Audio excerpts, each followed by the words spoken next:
Apex super speciality hospital and test tube baby centre, Raigarh, Chhattisgarh. आजकल एक freezing उन महिलाओं के लिए बहुत ज्यादा फायदेमंद है जो मेडिकल कंडीशन, प्राथमिकता या अन्य कारणों से देर से गर्भवती होना चाहती हैं। फर्टिलिटी मेडिकल फील्ड में आईवीएफ के बाद एग फ्रीजिंग भी एक बड़ी तकनीक है। फ्रोजन भ्रूण से फ्रोजन अंडों तक के बदलाव ने हर एक महिला को एक अवसर दिया है कि वे कभी भी गर्भवती हो सकती हैं। एक फ्रीजिंग की मदद से महिलाएं फर्टिलिटी को नियंत्रित कर सकती हैं और अपने चुने हुए समय पर गर्भवती हो सकती हैं। इस रिप्रोडक्टिव तकनीक का उपयोग ओसाइट्स को स्टोर करके फर्टिलिटी को बढ़ाने के लिए किया जाता है। उदाहरण, इसकी मदद से 30 साल की उम्र में अंडे फ्रीज करके एक महिला 40 की आयु में भी गर्भवती हो सकती है, या फिर अन्य मेडिकल समस्याओं के चलते या अन्य ट्रीटमेंट्स का प्रभाव उल्टा हो, उससे पहले ही फर्टिलिटी को सुरक्षित रखा जाता है। इसमें डॉक्टर आईवीएफ की तरह ही अंडे निकालने से पहले हार्मोन्स को उत्तेजित करते हैं। महिला को एनेस्थीसिया देने के बाद इस प्रक्रिया को एक शॉर्ट नॉन इन्वेसिव प्रोसीजर से किया जाता है। इसमें महिला की आयु के अनुसार ही एक या अधिक बार में सही मात्रा में अंडे निकाले जाते हैं और उसे विट्रिफिकेशन के जरिए लेब में फ्रीज किया जाता है। इस तरीके से अंडों को फ्रीज करने से वे अगले 10 या अधिक सालों तक बिना क्वालिटी कम हुए रह सकते हैं। जब एक महिला गर्भावस्था के लिए तैयार होती है तो यह फ्रोजन एग्स स्पर्म से मिलाए जाते हैं और भ्रूण को महिला के गर्भाशय में रखा जाता है। यह प्रक्रिया भी बिल्कुल आईवीएफ की तरह होती है। साल 1986 से अब तक लगभग 2000 बच्चों ने इस तरह से जन्म लिया है और यद्यपि इसका पूरा डेटा निकालना मुश्किल है, पर फिर भी एक फ्रीजिंग का उपलब्ध डेटा संतोषजनक है। अब आपको बताते हैं कि एग फ्रीजिंग क्या होती है। एग फ्रीजिंग या एग बैंकिंग या oocyte cryo preservation assisted reproductive तकनीक यानी एआरटी में एक ऐसी प्रक्रिया है जिसमें प्रसव आयु में ही महिला के अंडों को बाद में उपयोग करने के लिए फ्रीज करके स्टोर कर लिया जाता है। यह एक महिला की फर्टिलिटी को संरक्षित और नियंत्रित करने का तरीका है जो कई कारणों की वजह से बाद में बच्चा चाहती है। अब बताते हैं कि क्या एग फ्रीजिंग सुरक्षित है। फ्रोजन एग से सबसे पहले बच्चा साल 1986 में कंसीव किया गया था और तब से इस प्रकार 2000 से भी ज्यादा बच्चे इस दुनिया में आए।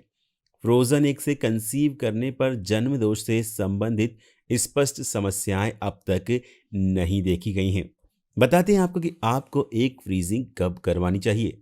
एग को फ्रीज करने का सबसे सही आयु 26 से 30 वर्ष के बीच होती है, जब आप सबसे ज्यादा हेल्दी हो सकती हैं और आपकी प्रजनन क्षमता भी अच्छी होती है, क्योंकि कितने अंडे हार्वेस्ट हो सकते हैं और इसकी क्वालिटी पर ही निर्भर करता है कि बाद के दिनों में कंसीव किया जा सकता है या नहीं। इसके अलावा इसी आयु में एक महिला यह निर्णय लेती है कि उसे अभी मां बनना है या नहीं और एग फ्रीजिंग जैसे विकल्पों का चुनाव करती है। बताते हैं आपको कि महिलाएं एग फ्रीजिंग क्यों करवाती हैं। महिलाएं कई मेडिकल और सामाजिक कारणों से एग फ्रीजिंग करवाती हैं। मुख्य रूप से जिन महिलाओं में समस्याएं होती हैं वे एग फ्रीजिंग के लिए फर्टिलिटी इंपेयरिंग मेडिकल ट्रीटमेंट लेती हैं ताकि बाद के दिनों में भी कंसीव किया जा सके। यदि आपकी आयु 38 वर्ष से ज़्यादा है तो क्या होगा।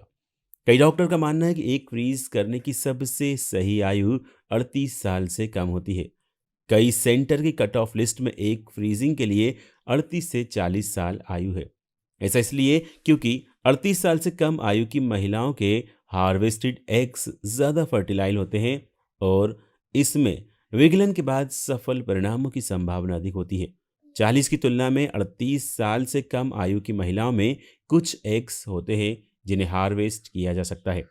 एक बार यदि महिला की आयु 40 से अधिक हो जाती है तो एग फ्रीजिंग के लिए अच्छी क्वालिटी के अंडे हार्वेस्ट करने की संभावना कम होती है और साथ ही गर्भवती होने की समस्या भी कम हो जाती है। बताते हैं आपको कि गर्भावस्था के लिए कितने एग फ्रीज किए जाते हैं।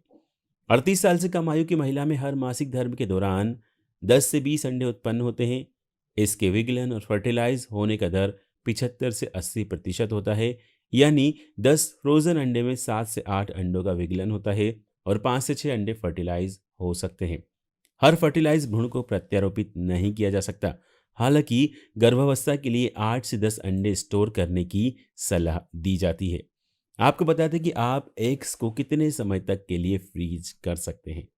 अंडों को नाइट्रोजन लिक्विड के अंदर -190 डिग्री सेल्सियस के तापमान में बिल्कुल वैसे ही फ्रीज किया जाता है जैसे भ्रूण को फ्रीज करते हैं।